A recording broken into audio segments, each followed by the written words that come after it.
El maestro Tin, Tin. Así lo llamaban en todos los alrededores porque desde muy lejos ya se sentía el golpe del yunque en su fragua del barranco del río. Era un viejo de cara sumamente bondadosa, ojos suaves, y aspecto inofensivo y simpático. Herrero desde muchos años, prestaba sus servicios en la hacienda, componiendo un día la llanta de una carreta, supliendo otras el perno de un arado, haciendo el cerrojo de un portón o soldando los unchos de una tina. Desde el amanecer se sentía ya el vibrante golpe del yunque, llenando todo el barranco y sobresaliendo sobre los mil ruidos del despertar de las mañanas de campo. Era una nota aguda, alta, cristalina, que contribuye a alegrar el comienzo del trabajo, como un valiente toque de diana. Y cuando pasaban los peones con la herramienta al hombro para ir a ocupar el puesto que a cada cual le correspondía en la batalla del día, decían entre sí: ya está el maestro Tin, Tin en la fragua. Cada día llegaba alguien hasta la puerta de su casa, abierta entre dos álamos viejos, y adornada con dos frondosas matas de cardenales rojos, en consulta de algún descalabro de ferretería. Y el maestro Tin, Tin salía con las mangas arremangadas y su delantal de mezclilla azul, y siempre sonriente, siempre amable, lo resolvía todo a ojo de buen varón. A medida que la tarde declinaba iba bajando el diapasón de los golpes del maestro, hasta que junto con hundirse la última extremidad del sol en el poniente, se sentía el último golpe, el del combo que caía abandonado sobre el yunque. Entonces el viejo salía a la puerta a ver pasar a los que volvían del trabajo, y allí permanecía hasta que al otro lado del río tocaban el ángeles y lo rezaba él con la cabeza descubierta y la vista baja para entrarse después a la casa donde ya hervía la olla de frijoles al fuego. El maestro Tin, Tin tenía 4 hijos, de 23 años el menor, y de 32 el primero. Pero ninguno vivía allí al lado de esa fragua y de ese yunque a cuyo golpe habían despertado y se habían dormido tanto tiempo. Le querían, le respetaban, le oían, pero cada uno había partido con su saquito al hombro, siguiendo ese errante camino de nuestros peones, que no necesitan de brújulas, ni de reloj, ni de calendarios. El viejo se iba gastando. Sentía que el martillo no caía con tanta fuerza y echaba la culpa de esto al fierro, que según él, estaba ya tan duro como el corazón de un impenitente. Pero resultó que un día se quebró una llanta que acababa de componer, otro resultó inservible un perno para un arado, y cada vez demoraba más tiempo en las más insignificantes operaciones. El patrón, respetando la ancianidad y los servicios del maestro Tin, Tin, le dejó su fragua, su casa, sus herramientas, y buscó en la vecindad otro herrero joven que fue a establecerse no lejos de él. Trabajaba un día el maestro y golpeaba penosamente el fierro enrojecido, lamentando que cada día lo hicieran más duro y tenaz, cuando creyó sentir alternados con sus golpes otros más lejanos, pero más fuertes, más sonoros, más enérgicos. Pensó en el primer momento que soñaba, pero dejando quieto después su martillo pudo escuchar claramente los golpes de otro martillo y otro yunque. Y entonces cayendo desalentada la cana cabeza sobre el pecho, pensó con la más amarga sonrisa: no era el fierro el que estaba duro, era mi brazo que estaba débil. Y después alegrándosele el rostro, iluminándosele los ojos, se hizo todo oídos, y llamando apresuradamente a su hija, le dijo: oye, oye, sientes ese otro martillo, así tan fuerte, tan vigoroso, tan robusto era el brazo de tu padre. Así golpeaba yo, así debe golpear un herrero. Pero vencido después por la amargura de su impotencia, sollozando como un niño, apoyó su cara en el hombro de la muchacha y apenas pudo hablar. Desde entonces el maestro Tin, Tin se echó a buscar por los caminos, trozos de hierro, pedazos de llanta, clavos, sunchos, pernos, tuercas, y echándolos todos a una bolsa, se volvía paso a paso a su casa y la vaciaba al pie de la fragua. Durante muchos días se le vio vacilante, rendido, sudando, pero sin cejar un punto en su tarea hasta que el montón subió algunas varas. Después comenzó con el ardor de sus buenos tiempos la tarea de enrojecer los fierros y golpearlos y unirlos. No le era posible estar mano sobre mano, sin ver encendidos los carbones de la fragua, y sintiendo solo los golpes del otro herrero, del forastero que había venido a suplantarlo. No podía el incansable viejo darse por derrotado antes de morir. ¿Qué hacía el maestro Tin, Tin? Nadie lo sabía. Cuando con diversos trozos de hierro había formado uno solo de medio metro de largo, lo dejaba y comenzaba uno nuevo. Y todos estos bastones forjados a golpe de combo iban a parar debajo de su catre, hacinados en un montón. De nuevo había vuelto el vecindario a acostumbrarse a la incansable actividad del maestro Tin, Tin. Desde lejos se sentían alternados, cada 2 golpes sonoros y vigorosos del herrero joven, uno apagado y débil del herrero viejo. Parecía aquello el sonar de un péndulo, la disputa de la vida con el tiempo, un diálogo entre el aliento juvenil del que comienza y el jadeo anhelante del que acaba.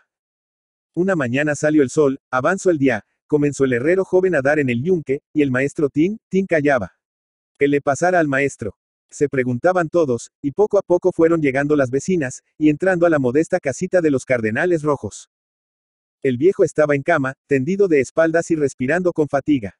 Muy luego pasaron el río y avisaron al cura que debía ayudar al herrero a hacer sus maletas para el último viaje. Entretanto el maestro Tin había dado orden de llamar a sus hijos, y la muchacha sentada a la puerta fue enviando el aviso con todas las carretas, arrieros y carruajes que pasaban en diversas direcciones. Un largo, un interminable día de agonía, transcurrió con la lentitud del dolor y del sufrimiento. ¿Qué cosa es la vida?, decía el cura al salir, sin una herrería en que cada cual da en el yunque hasta que se fatigan los brazos y se apaga la fragua. A la noche llegaron 2 de los hijos y el otro al amanecer. Muy tempranito, cuando apenas clareaba el alba, un ruido de campanillas y de rezos se dejó sentir hacia el río, donde atravesaba el cura en su carruaje a traer el viatico al moribundo. Lo recibió este en medio del recogimiento de todos y de los sollozos de los hijos que, arrodillados en torno de la cama, cogían de sus manos curtidas y secas al agonizante. El viejo quiso hablar, se incorporó, miró a los 3 muchachos que, con los ojos llenos de lágrimas le atendían, y dijo con desmayada y torpe voz: debajo de mi cama hay 50 varas de fierro. Mi única disposición es que me hagan mis 3 hijos, con ellas, una cruz grande para plantarla en mi tumba. Trabajen en esta obra incansablemente porque no podré estar tranquilo en la otra vida, mientras no esté mi cuerpo a la sombra de esa cruz. Los 3 hijos se pusieron entonces a la obra. Encendieron la fragua y comenzaron ardorosamente a unir las varas para formar la cruz. Durante un mes resonó todo el barranco del río con los martillazos de los fuertes y robustos herederos del maestro Tin. Por fin, quedó la cruz concluida y los 3 marcharon a la tarde hasta el cementerio parroquial, donde la clavaron respetuosamente y rezaron con las cabezas descubiertas. A la vuelta los esperaba humeante la olla sobre el fuego, y la hermanita soplaba los tizones con la faz aún encendida y llorosa. Los hermanos se miraron y quedaron pensativos un instante. Por fin, el mayor dijo: yo creo haber entendido la última voluntad de mi padre. Tanto daba poner en su tumba una cruz de palo como una cruz de piedra. Pero él quiso que la hiciéramos nosotros, de fierro, para que nos acostumbráramos a su oficio y le tomáramos cariño a la fragua. Yo no corro más tierras. He aprendido ya a golpear el fierro y me quedo aquí de herrero. El segundo exclamó: yo he aprendido a caldear la fragua. Te acompaño. Y agregó el tercero: yo también me quedo. Y se quedaron los 3. Y es fama que los golpes de su yunque sonaban 10 veces más que los del herrero nuevo, porque el maestro Tin, rejuvenecido ya en la otra vida, ponía toda su fuerza en los brazos de sus 3 hijos. Un día pasamos en coche por el barranco del río. El señor cura, asomando la cabeza por la ventanilla, hizo un saludo cariñoso a los 3 robustos herreros, y sonriendo, nos dijo: esos son los sucesores del maestro Tin. Joaquín Díaz Garces. Joaquín Díaz Garces, Santiago de Chile, 15 de septiembre de 1877, Santiago, 1921, fue un escritor y periodista chileno. Escribió múltiples columnas y artículos de prensa, con un estilo costumbrista, mordaz, de lenguaje popular, firmados con el seudónimo de Angel Pino. Fundó en 1913 la revista Pacífico Magazine y participó en la fundación de los diarios El Mercurio de Santiago en 1900 y Las Últimas Noticias. Director de la Escuela de Bellas Artes en 1916, y elegido miembro de número de la Academia Chilena de la Lengua en 1917. Nació en Santiago el 15 de septiembre de 1877, y estudió humanidades en el jesuita Colegio San Ignacio, donde conoció a Agustín Edwards McClure, futuro director del diario El Mercurio. Ingresar a la Universidad Católica de Chile a estudiar Derecho. En 1895 entra a trabajar en el diario El Chileno, continuando en El Porvenir. Su calidad como columnista lo lleva hasta el importante diario de la época, El Mercurio de Valparaíso, donde creó el seudónimo de Angel Pino que lo haría famoso. En 1900 colaboró con su amigo Agustín Edwards en la fundación de El Mercurio de Santiago, donde llegaría a ser director.